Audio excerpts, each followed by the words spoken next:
Hello बच्चों, welcome to my entertainment comedy news story. Kalu कौआ अपने प्राण त्याग देता है।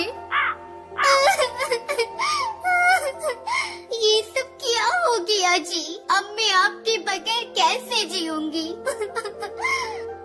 पापा पापा उठो ना पापा, मुझसे बात करो ना। क्या हुआ आपको? सुनहरी मेरी बच्ची, अब तेरे पापा कभी नहीं उठेंगे, वो हमें छोड़कर चले गए। टुनटुनी तहाड़े मारकर रोई जा रही थी, तभी गुस्से में सुंदरी कौवी वहाँ आती है।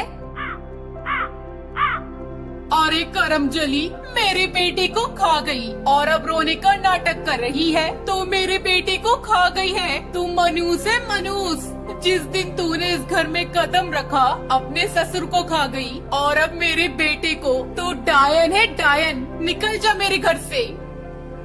अरे समधन जी, ये बेचारी कहाँ जाएगी? इसने अपने पति को खो दिया और आप इसे घर से निकाल रही हैं। मैं भी आपके आगे हाथ जोड़ रही हूँ। अब मेरा बेटा नहीं रहा, मैं आपके आगे हाथ जोड़ती हूँ। ले जाइए इसे और इसकी बेटी को, नहीं तो ये डायन एक दिन मुझे भी खा जाएगी। मेरा बेटा मर गया, अब इसका इस घर से कोई नाता नहीं। अभी 2 दिन पहले ही टुनटुनी की माँ उससे मिलने के लिए उसके पास आई थी। चल बेटी चल, वो घर भी तो तेरा अपना ही है। जहाँ तेरी इज्जत नहीं, वहाँ रहने से क्या फायदा। टुनटुनी अपनी बेटी को लेकर अपनी माँ के साथ अपने पिता के घर चली आती है। कुछ दिन बीत जाते हैं। एक दिन टुनटुनी की सहेली बुलबुल उससे मिलने आती है। अरे टुनटुनी, तूने अपनी कैसी हालत बना रखी है? किसी के चले जाने से जिंदगी खत्म नहीं होती, तुझे जीना होगा अपनी बेटी के लिए। मेरी एक बात मान, तुझे पानी पूरी बहुत अच्छी बनाने आती है। तू ऐसा कर, अपनी पानी पूरी को नया रूप दे दे और बेचना शुरू कर। तेरा मन भी लगा रहेगा, फिर 4 पैसे भी घर में आएंगे, जिससे तू अपनी बेटी को किसी अच्छे स्कूल में पढ़ा सकती है।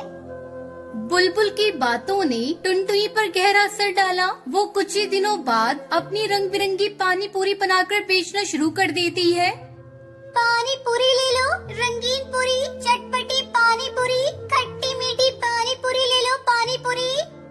बहुत ही जल्द टुनटुनी की रंगीन पानी पूरी की डिमांड बढ़ जाती है। टुनटुनी की पानी पूरी की तारीफ जब उसकी सास सुंदरी कौवी को मिलती है तो उसे अपने किए पर पछतावा होता है। वो उसकी माँ के घर जाती है। अरे बहू, मुझे माफ कर दे। मुझे अपनी बेटी की मौत का बहुत बड़ा सदमा लगा था, इसलिए मैंने तुझे मनूस समझा। मुझे अब अपनी गलती का एहसास हो गया है। तू चल मेरी पोती को लेकर, अब से हम सब साथ में रहेंगे। टुनटुनी अपनी सास को माफ कर देती है और उसके साथ अपने पति के घर वापस चली जाती है। इस तरह वो रंगीन पानी पूरी बेचकर खुशी खुशी अपनी बेटी के साथ अपनी जिंदगी बिताने लगती है।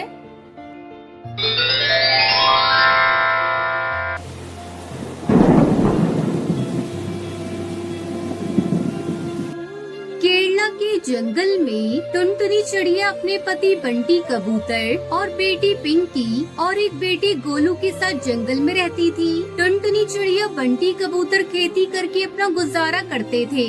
बंटी कबूतर अपने खेत में हर प्रकार की सब्जियां और फसल उगाया करता था और उन्हें शहर की मंडी में अच्छे दामों पर बेच देता था। अजी सुनते हो जी, इस बार धान की फसल तो बहुत अच्छी हुई है। जल्द से जल्द से शहर ले जाकर बेच दो।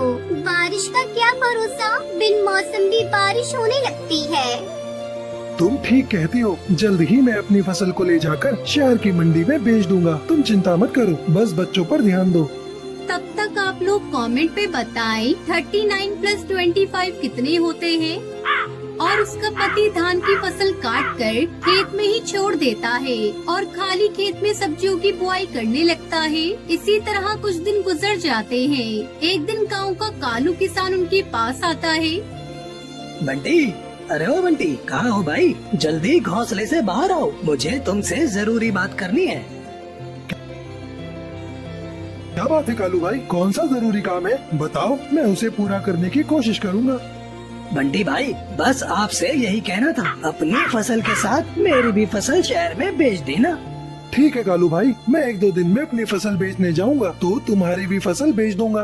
कालू कौवा वहाँ से जाने लगता है। तभी टुनटुनी वहाँ आ जाती है और कालू से कहती है, अरे कालू भैया बैठिए, मैं अभी आपको ठंडा ठंडा तरबूज का शरबत पिलाती हूँ, गर्मी बहुत है।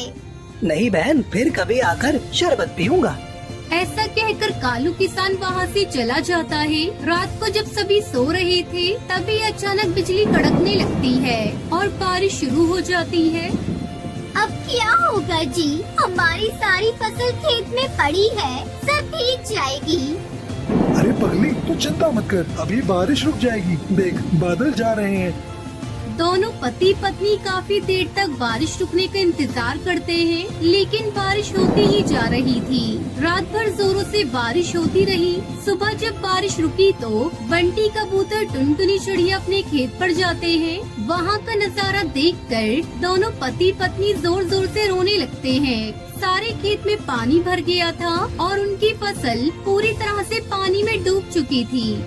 हे भगवान, ये तूने क्या कर डाला, सारी फसल बर्बाद हो गई। पता नहीं हमारी फसल को किसकी नजर लग गई।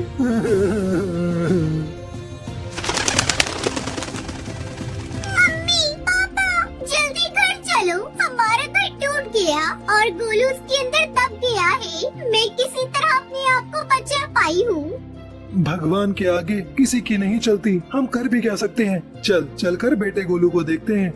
तीनों जब तक घर पहुँचते हैं तो उनका बेटा गोलू भगवान को प्यारा हो गया था। हे भगवान, ये सारी आपदा तुझे हमें ही देनी थी। एक तो हमारी सारी फसल तूने खराब कर दी और ऊपर से मेरा बच्चा मुझसे छीन लिया। ऐसा क्यों किया भगवान? मेरा बेटा गोलू।